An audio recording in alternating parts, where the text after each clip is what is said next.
Good morning, good afternoon, and good evening, wherever you are in the world. And welcome to another episode of Glass Half Full, a podcast and a safe platform where we talk with a variety of teachers, entrepreneurs, spiritualists, uplifters, givers, shakers, and serenaders. Everyone has a lesson to learn and a lesson to share. Let's use our life experiences to enrich someone's heart, mind, spirit, and soul. Through sharing our experiences, we can be a learning inspiration for one another. I'm your host, Chris Levins. If you love the show and want to support us, you can become a monthly subscriber or make a one-time donation. Just look for the heart icon or the support link on our podcast platform. We're so grateful for your continued support. It helps us keep making this show even better. Let's welcome today's guest. Today's guest is Dr. Corinne Auman. Dr. Corinne Auman is a recognized gerontologist with over 20 years of experience working directly with older adults and their families, and is the author of Keenagers, telling a new story about aging.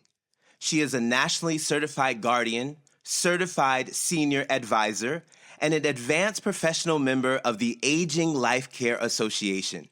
She received her PhD from North Carolina State University, where she studied developmental psychology with a specialty in adulthood and aging. Dr. Auman speaks to audiences about aging in America and the real world, how it impacts the impact of the age bias. As a gerontologist with a profound commitment to making a difference, Dr. Auman continues to champion the cause of older adults and their families. Her multifaceted approach, encompassing caregiving, education, activism, and authorship, positions her as a true advocate for a new narrative around aging. Let's welcome Dr. Corinne Auman. Hello, hello, hello. Thanks for having me. It's wonderful to hear your bio read and also slightly like, oh my. Well, hey, you know what? We for people who don't know you, I think it's great. You know, we get an idea about who you are and your education. So it's all right. You deserved all of it. Just soak it in. Just soak it in. I earned it. I know. Yes, ma'am, you have. Yes, ma'am, you have. And first, let me welcome you to Glass Half Full. We are so happy to have you as a guest today. Thank you so much. Yeah, thanks for having me. Can you tell everyone where you are in the world and what time it is, please? I am currently in Greensboro, North Carolina, and it is 8:09 a.m. Excellent. Thank you for this morning chat, for sure. And how is the weather today? Well, I'm at home today because it was supposed to be snowy and icy and awful outside. So everything is canceled, like my kids' school and everything. Okay. But what it actually has done is just rained. So it's very disappointing. Oh my gosh. Wow. Okay. Well, thank you for your time today, for sure. Okay, we're going to jump right on in. I like to ask all my guests this first question. I believe that our lives are in spiritual design. Can you share your life layout or blueprint with everyone? This is how you grew up, family lifestyle. So I grew up not far from where I live now in North Carolina, out in the countryside. Technically, I lived beside my grandparents, but when I say beside, I mean there was a giant field in between our houses. Okay. So it wasn't like a neighborhood where, the house is right next door kind of thing. Really out in the countryside with a barn and cows and hay fields and all the things. And so that kind of rural experience was wonderful. It was wonderful to grow up that way, but also as an adult has made me go, I want to live near civilization, please.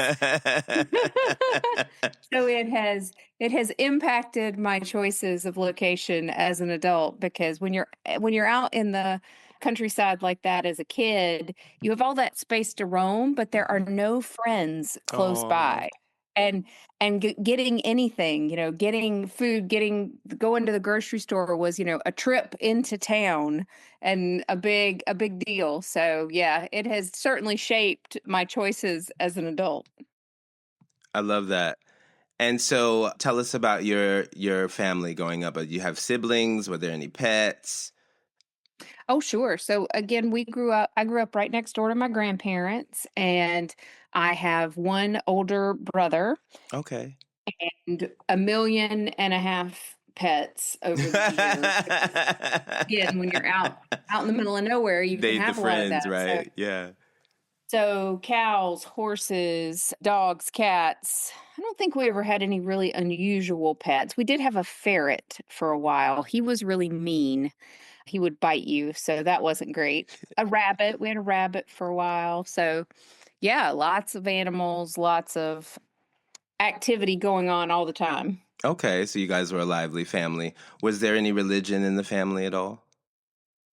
I grew up United Methodist. Okay. So yes, church every Sunday, Hmm. church Wednesday night, all those things.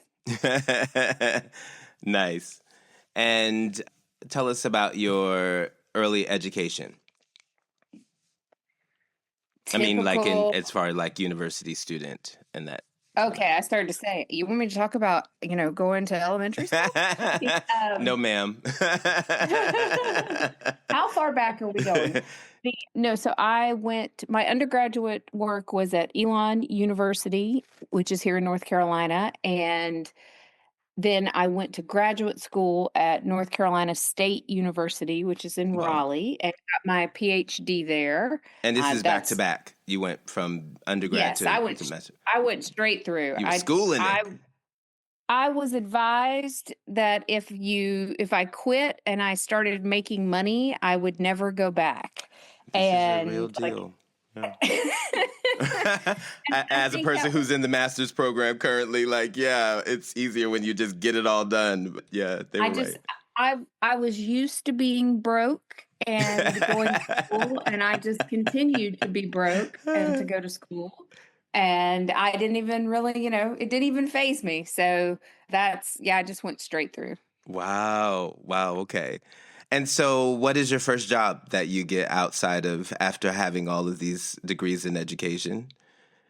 I mean, My with the first, degrees. yeah, yeah, my first real job was my first grown up job was as an assistant professor of psychology at Presbyterian College, which is in Oh, South that's a good Carolina. job, Yeah, it was a Corinne. great job. Yeah. And that was my first, once I actually finished all my degrees and everything, that was my first job.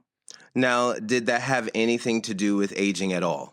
Did that, compared to what you're doing now, does it have any relation at all, or is completely something Yeah, separate? yeah. So developmental psychology is study of how we change across the lifespan. Hmm. And when you do work in that area, you have to pick an age group to specialize in. And so my specialty is adulthood and aging. And Okay. so I was teaching classes on lifespan development. I was also teaching classes specifically on aging. Hmm. So absolutely, it had direct ties to what I do now. So, what inspired you to dedicate your life to this reframing about how we think about aging?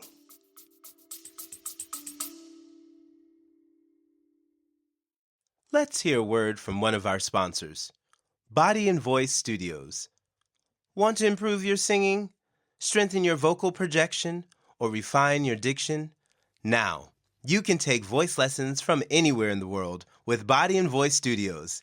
Their expert vocal coaches offer personalized online lessons so you can learn to sing from the comfort of your home, no matter where you are. Whether you're a beginner or an experienced singer, they'll give you the tools and understanding you need to use your voice with confidence. Mention Glass Half Full Podcast and receive 10% off your first trial lesson online. Visit www.bodyandvoicestudios.com to get started today.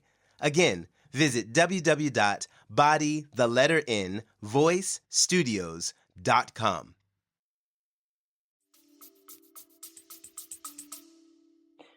W- My my original interest in working with older adults really stems from living next door to my grandparents. I lived next door to them. I was with them every day. Me too. I adored them. And I think most people who work with older adults in any way, their story about why they got interested often has to do with their grandparents or some older adult that they knew or were around as a child Mhm. that, really impacted their life. And so that's where the interest originally came from. And then I went on and got my degree and everything. And my switch to kind of where I am now, kind of moving out of academia into working in the real world with older adults, really came about because I watched my mom as my grandparents aged. I watched my mom try to care for them and Mm. try to figure out what to do next and make mistakes along the way. And I really thought, why isn't there somebody who helps you do this? Mhm. And so then that led to me starting my business, which is as a care manager. And so we help people kind of navigate caring for their aging loved ones. We advocate for them, we give advice, we help structure in-home care, we do all kinds of work to support families who are going through that. Mm. And to finally get to your question about, trying to reframe how we think about aging, when I started my business back in 2012, I really thought I was going to work with 40-year-olds who were caring for 70-year-old parents because in my mind, according to the stereotypes, Mhm. 70-year-olds are the ones who need care, right? Okay. What I actually do is work with 70-year-olds who are caring for their 90-something-year-old I was parents. about to say, you got to say they're caring for the 40-year-old. Like, okay. No, what No. it's Wow, that's It's so impressive, though. different. It is so different than what you think it's going to be, Mm. and nothing has shown me that more than this work where, it's a 69, 70, 72-year-old calling me saying, "Yeah, my 93-year-old mom's been living at home and she's been totally independent until, Mhm. something has happened and now they need help coordinating her care." But it's not, I mean, we do occasionally get a 70-year-old who's not in good health and needs care, but that is the exception, not the rule. Mm. And and I think our stereotypes about aging make people think that that's the rule, that by 70, yeah, you're, headed downhill. And these 70-year-olds, and some of them, they're starting new businesses, they're still Right. working, they're And why running, not? Right? Why yeah, not?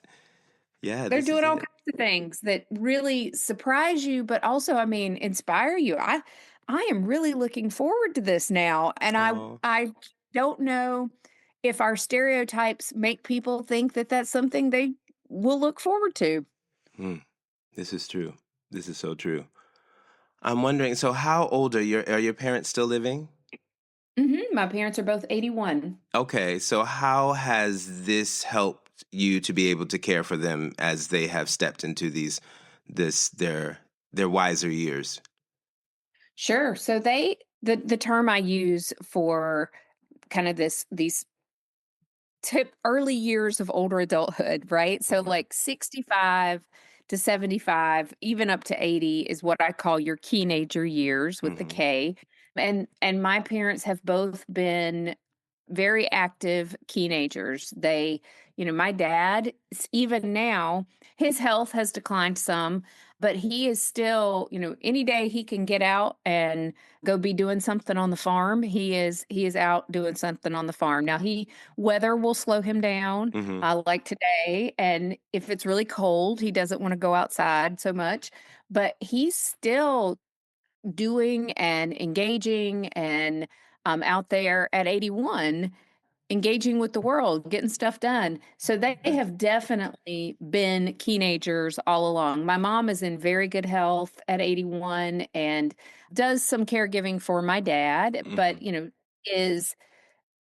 is out there getting it done too. So they are exactly the kind of thing that I see all the time in my practice, in that they're still kicking it and doing great at an age when we Would think that uh maybe they wouldn't be. yeah, Yeah. exactly. And like I said, their health is not perfect by any means, and I'm not. Sometimes when I talk to people about reframing how we think about aging, people go, "Oh, you're just trying to, like, put lipstick on a pig. It is really bad." And and I'm not trying to say everything is going to be perfect and that your health is going to be perfect and that you're going to feel at 81 like you felt at 40. hmm But what I am saying is it's a lot better and then people think it is. This is it. This is it. Yeah. Yeah. I love that. Oh, wow. So good. So you've used the word Keenagers, and your book is called Keenagers with a K. So how did you come up Mhm. with that name? And what does it represent in your own words? Okay. So I'm going to start with what it represents. Okay. So the definition of keen means highly developed Okay. or having a really strong interest in something, like being keen on something or keen on somebody. Mm-hmm. And the I love that as a word for describing older adulthood, because our older adults are highly developed. They do still have really strong interests in activities, in life, in work. They're not withdrawing from the world and sitting on their front porch in their rocking chair, right? They're Mm-hmm. out here doing stuff. And so I think the word is really appropriate. I struggled so hard to find a positive word to talk about aging, because if you just Google synonyms for older adult, Mm-hmm. the words are almost all negative. Wow. It's codger, crone, old coot, Oh my um, gosh. hag. I mean, it's terrible. It's terrible. There Oh. are a there are a few words that are kinda neutral, like active ager, or senior, or Mm-hmm. just older adult itself, but there are no really, like, positive And words, they and sound gray. They sound dark. They sound heavy and dark, like, yes, yeah, nothing yeah, sounds, teenager sounds cute. It's like, ooh, that's a little something. You flip your shoulder, you maybe toss your hair a little bit on that one. But the other see? ones, Exactly. you feel like, oh, that's not me. Yeah, yeah, yeah, and so well, and language is really powerful. So true. The way we talk about something impacts how we think about hmm it. Yes. And so if I'm going to try to reframe how you're thinking about aging, if we're going to talk about it in a positive way, I have got to have positive words Mm. to use for that discussion. And so I was really struggling. I was trying to find positive words. I had nothing. And a friend of mine and I were sitting around one night waiting for our kids to get out of dance class, and I was telling her this. I was like, I got to come up with a word and I don't have a word. And so we were throwing out everything we could think of. And she finally called her mom and said, who was in her 70s, and said, "Mom, what do you and your friends like to be called?" And it was her mom who said, Yes, "Oh, mother. we call ourselves Keenagers." And I was like, There it the is. you know, the clouds parted, the sunshine came down. Ah, Yeah, exactly. I was like, "That I love that. I that's love that good. word. I love the positive connotation. I think the definition of keen is perfect." Mm. And thus, a brand was born. I love it. And I love that you really give credit to the mama. I don't know what's her name. Do you know the mama's name? Jane. Jane. Let's give little Jane a little love. Yeah, Jane. Yeah. And I appreciate that you have brought it all the way back to Jane because, the time periods are different. My mom's time period, my grandmother, they were so wise or still are very wise. My mom is still living. But the things and experiences, and they were just amazing. And if you don't have that in your life, I feel as a young person, you're kind of missing out. Because, there's so many imposter things with social media that are happening in life that we don't get those real, genuine, old school ways and methods of living. So I love that. And I love that she gave it to you. That's awesome. Awesome. Love the name. Love the name. Do you have T-shirts? Are there T-shirts out? Like, can we get a T-shirt? You can. If you go to my website, there's a store link. Oh, see? Look. There are T-shirts, there are notebooks, there are water bottles. Oh, there's anything wow. I want that there's stickers. You can have a sticker for your computer. Love it. You weren't kidding. There's a full brand. Mm-hmm. We love it besides the book. Oh, great. So I want to ask, since we're talking about the book, what is it that you want people to walk away with after reading the book? I want people to walk away with an understanding that they have tremendous control over how their aging experience is going to go. A lot of it has to do with your mindset, kind of questioning the stereotypes that we are surrounded by all the time. If you're in a Western culture, you are in an ageist culture, one that is biased against older people and honestly often does not treat them very well. And a lot of the time, we don't even question or realize the stereotypes that we are being kind of bombarded with every day, with advertisements, with birthday cards, with ageist jokes. I mean, we really find it very acceptable to make ageist statements about people or to assume things about people based on their age. And I want people to understand that you can question that you can hear an ageist joke and go, is that true? Or why would you even say that? And or even in your own, I always say that fighting ageism is an inside job in the sense that it has to first start in your own head. So I want people to stop and, like, if you're getting dressed and you've got an outfit and you're thinking, oh man, I am too old to wear this. Right. Why? There you go. Yep. Why are you thinking that? And I mean, this is a fight that is internal for me too, because I find myself sometimes saying things. I had some AirPods that I couldn't get to connect to my phone, and I was getting really frustrated. And I said out loud, oh, these are my old headphones. They're just tired and cranky. Mm. And my husband looked at me and he said, that's ageist, right? Yes, husband. Yes, get you together. I was like, oh no. I said that. Thank you for your truth. And it didn't even cross my mind that I am making a completely ageist statement. And that's the kind of thing I want people to start to question, to start to think about, and then to fight that battle. Because I am not going to be able to change ageism in society tomorrow. But if I can change your mind, if I can make you start thinking about it and questioning it, and the next person, that's how we actually start changing the conversation. And I think it's a really important conversation to address, because sometimes people will say to me, I'm 50. And they'll say to me, why do you care? You're only 50. And I'm like, well, because I'm hoping I'm going to be 80. And when I get to be 80, I want to be treated well. And I want people to interact respectfully with me. And if I don't work to change how we talk about and treat older adults now, then that is absolutely my destiny, because because I have to change it now if I want a better future for myself when I Yes. get there. Yes. And so I want people to read the book. I want them to think about, their ageist beliefs and what they need to change or what they need to work on. I want them to build confidence, questioning other people about the ageist things they say and do.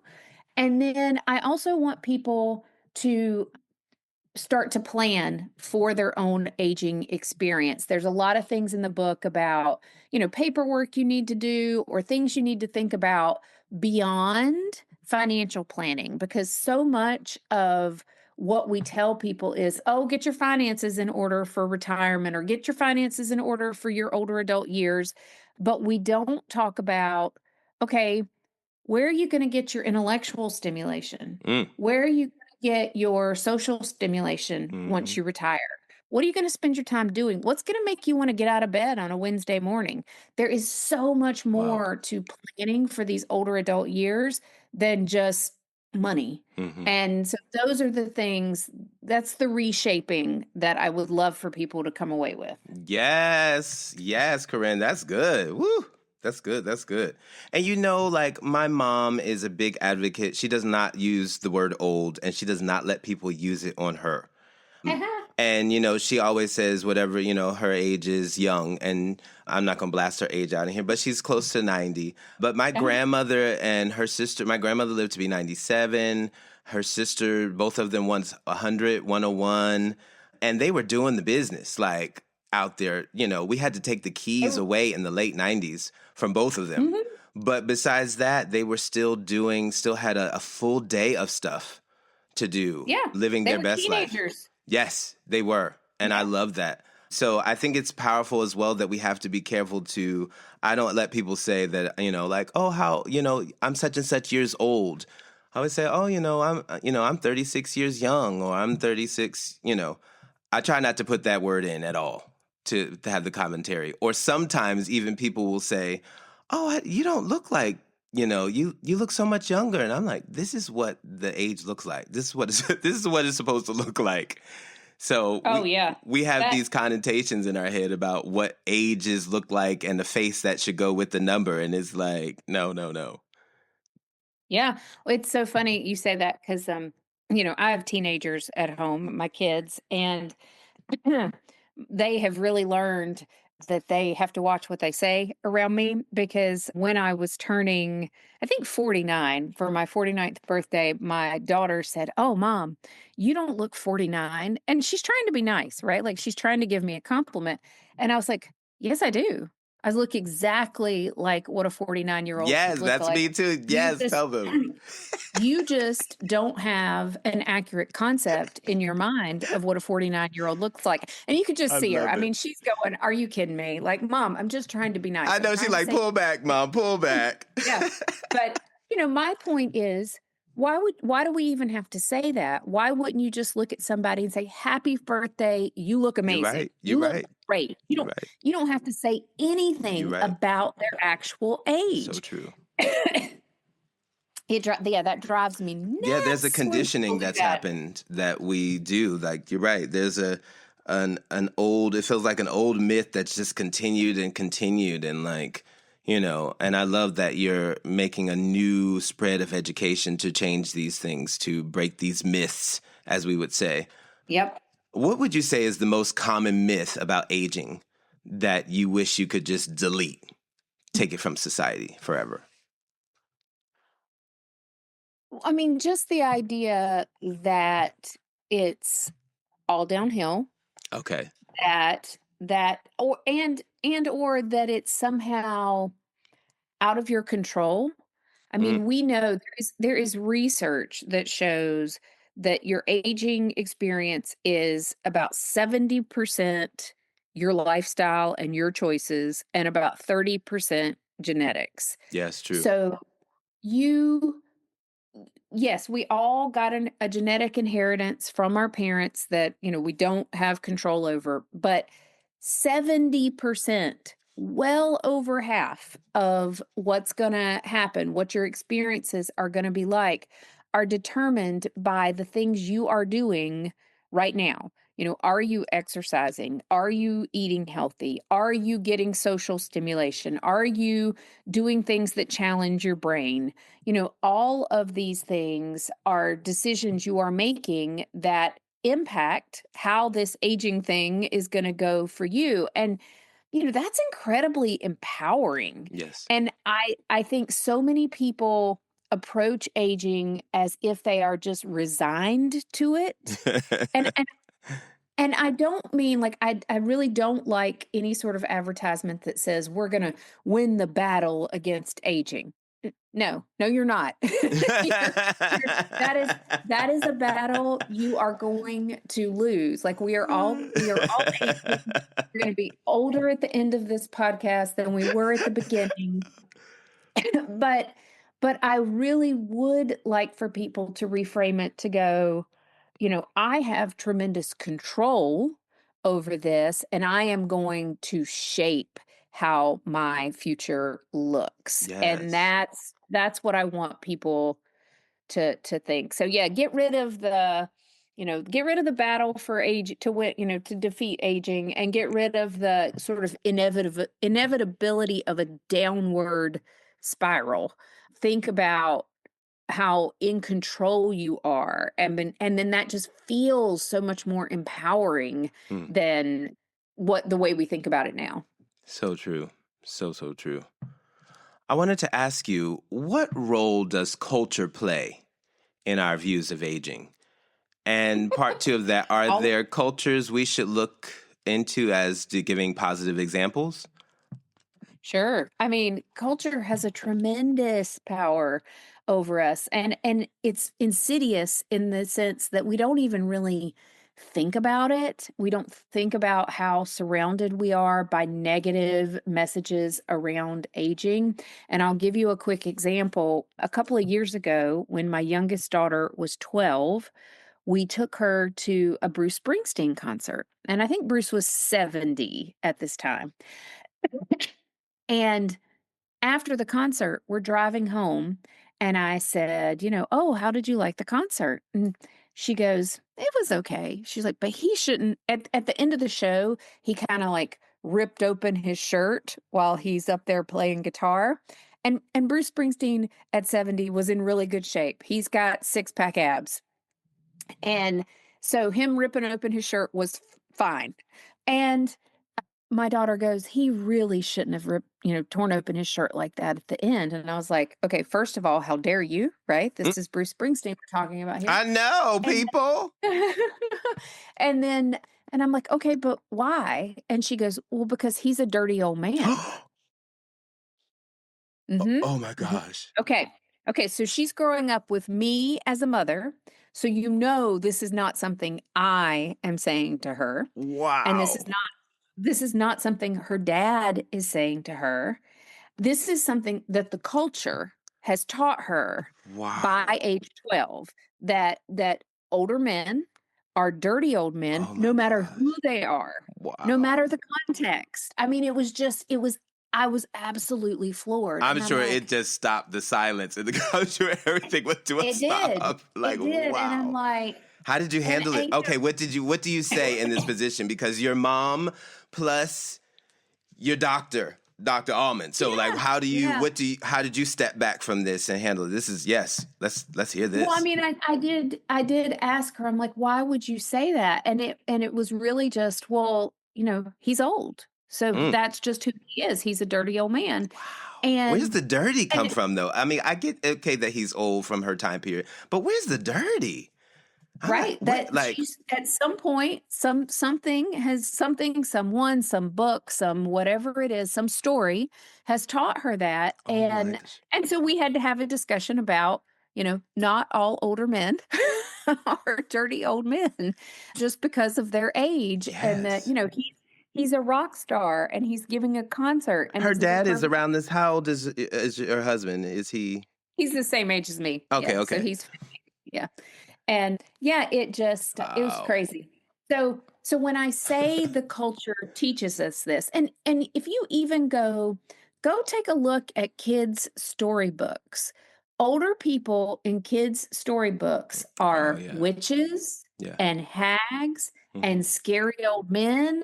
There are a few grandparents in kids' storybooks, but most of the time, the bad character is an older person. It's always been So that way, though. I mean, since I was a yeah, child, too, I can go back to thinking of all of it. It's always been the elderly person. yeah. So that's what we're teaching.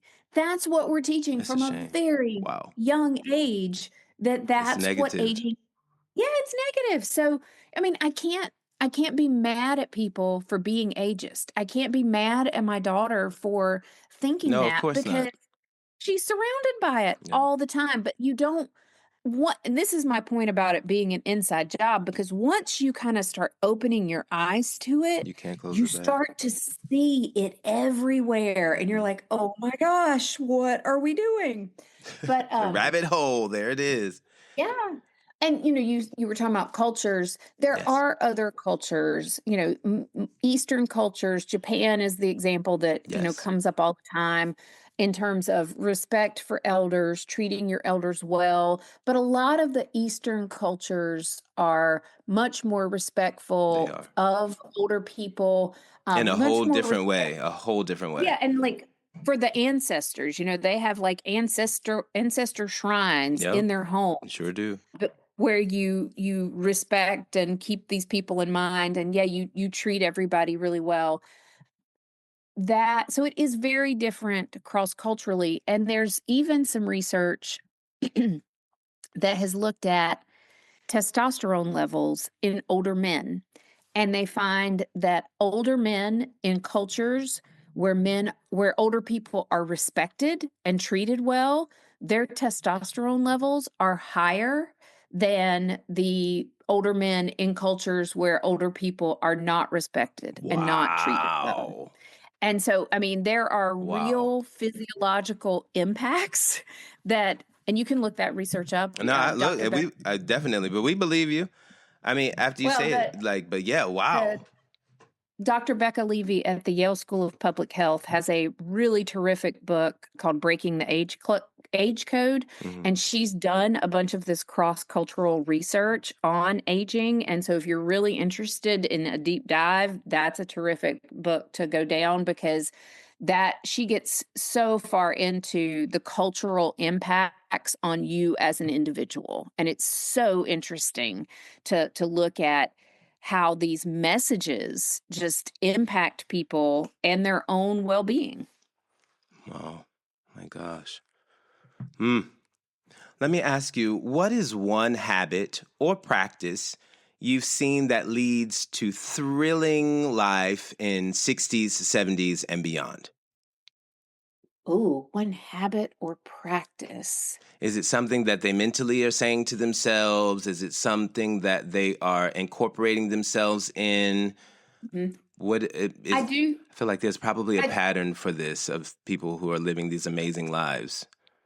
I do think it's a mental game, just like what you were saying about your relatives, about how, they have really approached their aging as though age is nothing but a number. They've not let that slow them down. They've not Hmm. focused or dwelled on how old they were. They're out living their life no matter what their age.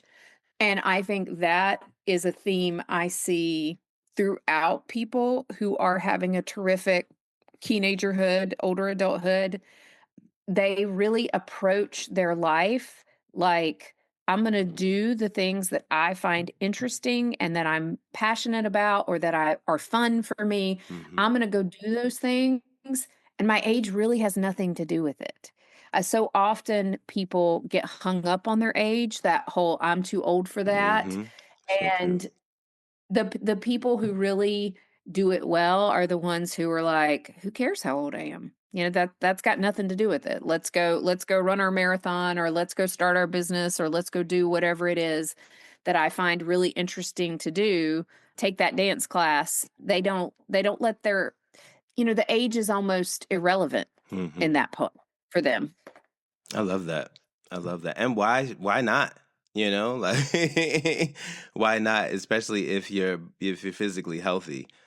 I want to ask about. And I'm sorry. even hang on, even if you're not physically healthy, Mm, I've okay. got a lot of people who I would consider teenagers who do have significant health problems, but they are still doing everything that they are able to do to keep themselves active and engaged despite those physical health conditions. Because I think Nice. sometimes people think I'm trying to say that, you're going to be in perfect health if you have a good attitude about it, or it's all going to go perfectly. And that is not absolutely necessary. Even if you are undergoing treatment for a disease, let's say you have Parkinson's, and that is a movement disorder, it's affecting your entire life.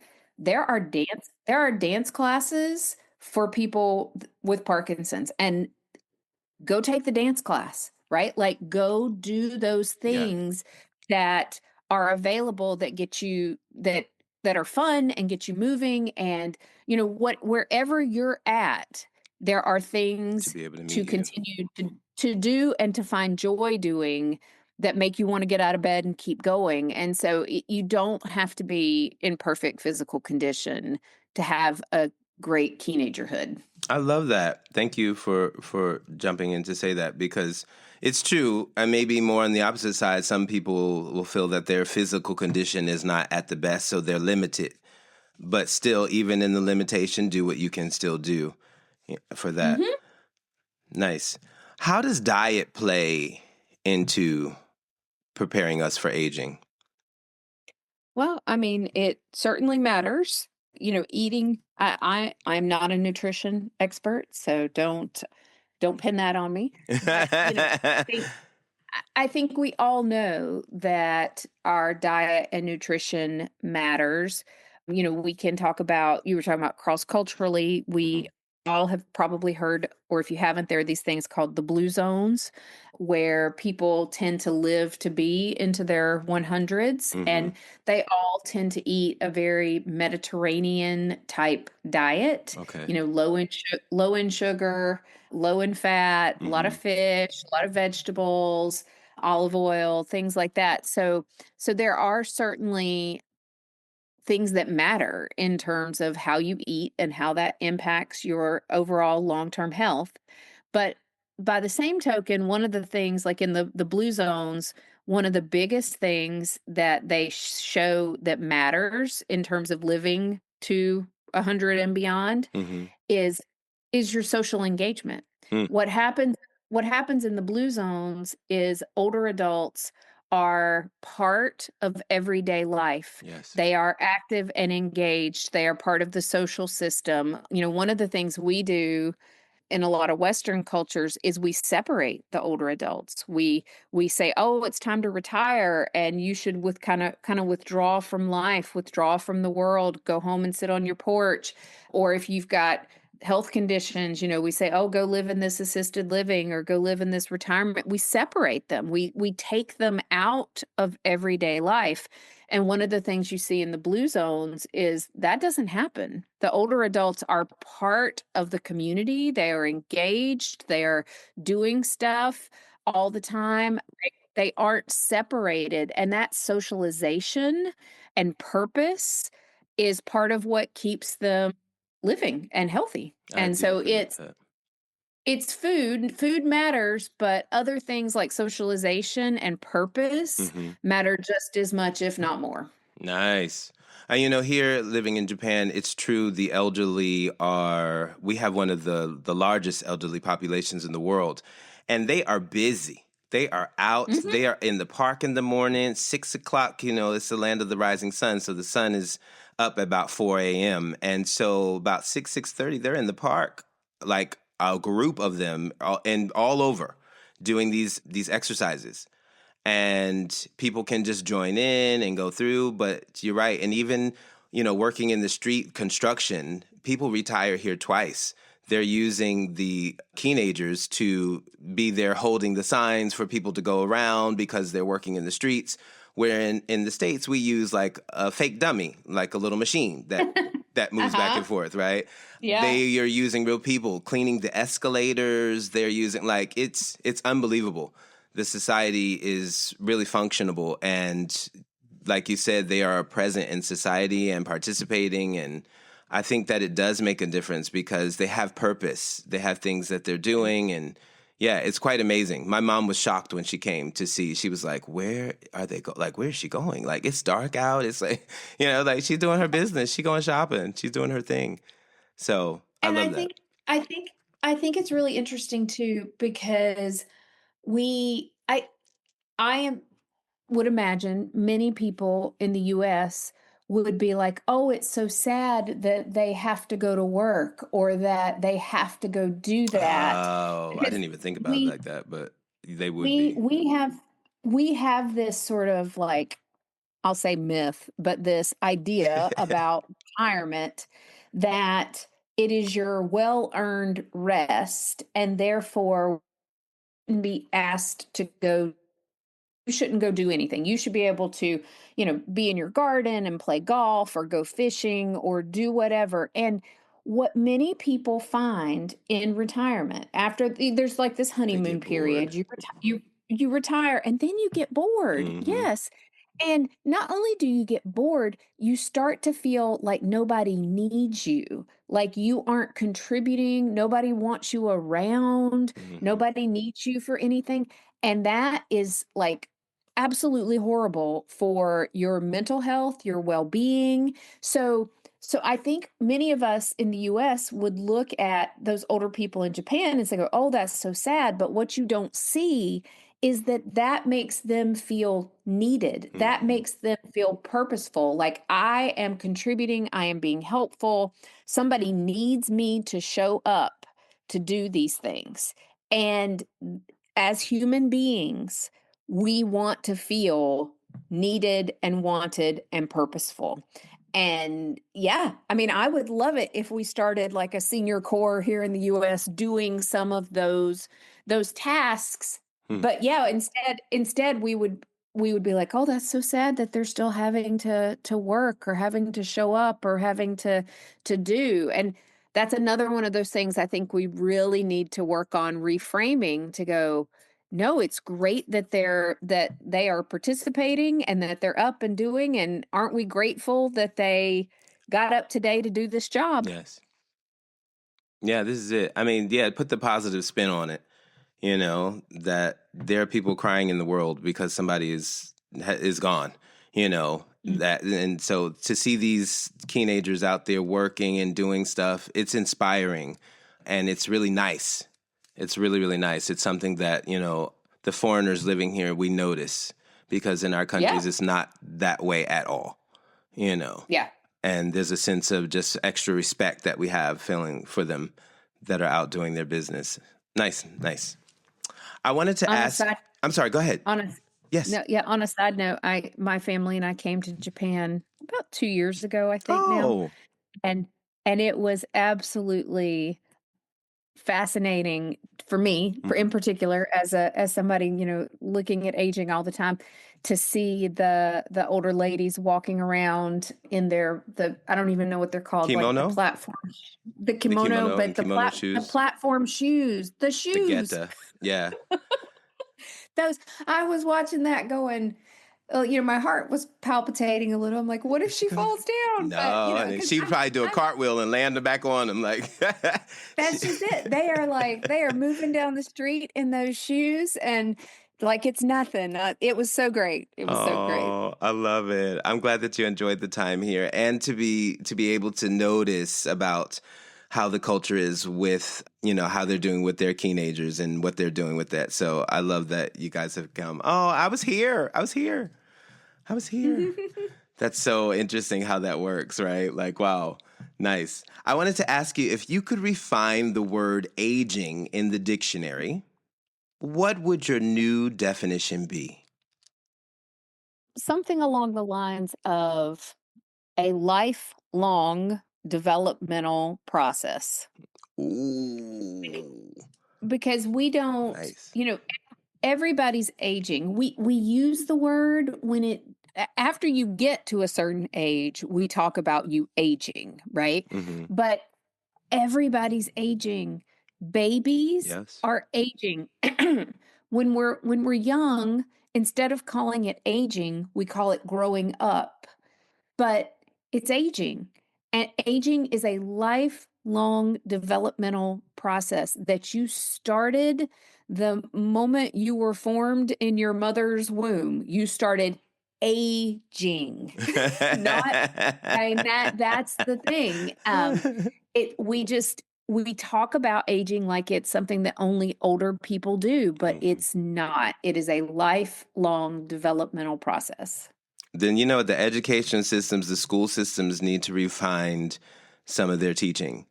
You know, like because the kids are at school most of the time, right? I mean, home and school. So if the educational system can be refined, that's how we start changing the mindset for so many around the world at one time. I mean, Oh, sure. that's the only idea I could instantly think of. Do you have another one? No, no. I mean, I don't. I would love that if that could happen. I'm Yeah, I was pretty just sure thinking that's quickly, like, what gonna could we happen. do to, you know, because it Yeah. is about like where would it be the greatest effect? And I feel like the school, you know, that would be something Mhm. that would be able to, and then programs could be implemented in the school that they are involved in as they're going through the stages as well, which would be so good. Hey, I mean, Yeah. this is something to really think about. Even, you know, I'm sure you got a lot of things going on, but maybe to bring to your governor or your state board, or you know, just to see what people would respond to having something like this. I'm sure it's a time consuming ordeal, but I think the Mhm. school system would be something that would be really great to be a good place to start out with this for sure. If if I could just get the school to stop celebrating the 100th day of school by having all the kids dress up as old people. Stop it. Um, Are they doing that? oh yeah, that's how they celebrate the 100th day of What? school. Everybody dresses up like an old person. Stop it. They put on gray wigs and they bring their canes and their walkers and No, oh yeah. Yeah. no. Mhm. Mhm. Yeah, you should have a sit down with with the superintendent of schools. We should be like, come on, people, like, come on, come on. Does that I feel mean, good? there's a million ways we could celebrate the 100th day of Yes, school without mocking older people. because it Yeah. is mocking. This is exactly what you're saying. They're Yep. mocking. They're making fun of the idea of it in that sense of, wow, I'm shocked to hear that. Yep. Yep. I've It's been gone great. from a long It's so time in the great. States, so like, wow, wow. Mhm. I like to ask all my guests this final question. Is your glass half empty or half full? Ooh, depends on the day. I would say I would say about 80% of the days it's half full, Mhm. and then there's about 20% where I just can't get there. And Aw. all I can see is the half empty. But, most days it's half full for sure. I love that. I love that. Hey, and that's an honest answer. We appreciate your honesty for sure. I love it. I wanted to ask you, do you have any final thoughts for our listeners? You gave us so much great information, but anything that you want to finish out on No, for us? I think we're all good. I mean, the main thing I would say as a final closing thought is, ageism, fighting ageism is an inside job. Start with your own thoughts and the things you are telling yourself about your aging, your body, what you wear, just all the things, and just give that a really good examination to start thinking about, why do I think that? And where did that come from? And is that true? And does that benefit me in any way? Or is that something I can just get rid of in terms of my own thoughts? Hmm. I love that. Yes. Go within, people. Go within first. Go within Mhm. first. I know we're finishing out, but I just wanted to know, what do you do to keep your mental health? Is there anything that you have in your day, or a regiment that you do to keep yourself mentally present and prepared for your work? I try to most days do, like, I have a little meditation and journaling program that I tend to do again most days, Okay. because I know when I do that, and even if I'll do that and I'll do 10 minutes of yoga, or stretching of some kind, I will feel so much better. True. And yet somehow some days I don't do it, and it makes no sense. We all do. I'm at the same place. We don't know what happens, and I don't know why, but you're right. It just doesn't happen some days. Like you know how to make know it. yourself feel better, and then yet somehow you don't do it. But anyway, yeah, that's what I try to do most days to stay mentally healthy and to just feel better physically. I love that. I love that. Thank you so much. I want to know if people want to reach you, how can they find you? They Tell can us. find me through my website, which is just my name, CorinneAuman.com. Mm-hmm. And there you'll find information about me and links to all my social media and everything you might possibly want to know. We love that. And all of this will be listed underneath the information for the podcast, so that way they can just easily find it there, because we know people are not writing things down anymore. Those days are done. I had a kid come in with a backpack, and I was like, okay, pull out something to write with. And they're like, I don't have anything to write with. I'm like, what? How do you have a backpack with nothing to write with it, but you have books and paper in there? And she looked at me like I was crazy. And I said, are you pricking yourself and writing in blood? Like, what are you doing? Like, like, yeah, I'm like, the kids today, no. So it's a whole new breed. Thank you so much for your time, for your information, and for this amazing reframing for all of us to really start to take a look at things in a different way and start to look at ourselves and start to make the changes within ourselves to prepare for an exciting and fun Keenager and the movement that will come in that. And I love this. It's been a great idea that you have put out forth, and you've made me think so much, and you will make many people who listen to this podcast think as well. And so you are doing your job, and we appreciate your work that you're doing. We want you to keep going. I want to see a TED Talk. I want to see you up on TED. I want to see you there and be like, oh, I know her.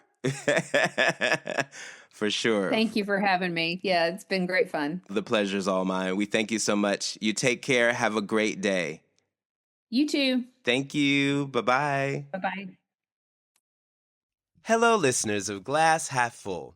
Thank you for tuning in to another inspiring episode of our podcast.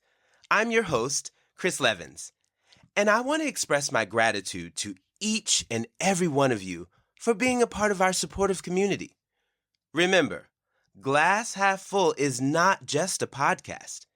It's a safe platform for everyone to share their life experiences. Your stories and voice matter, and we appreciate you for being here with us. If you enjoyed today's episode and want to stay updated with our future content, please subscribe, follow, and rate our podcast on Apple Music, Spotify, and YouTube. Your support means the world to us, and it helps us reach even more listeners who can benefit from these valuable life experiences. As we wrap up this episode, always keep in mind, you are blessed. No matter the challenges you face, there's a reservoir of strength within you. Until next time, stay positive. And remember, the glass is always half full. See ya!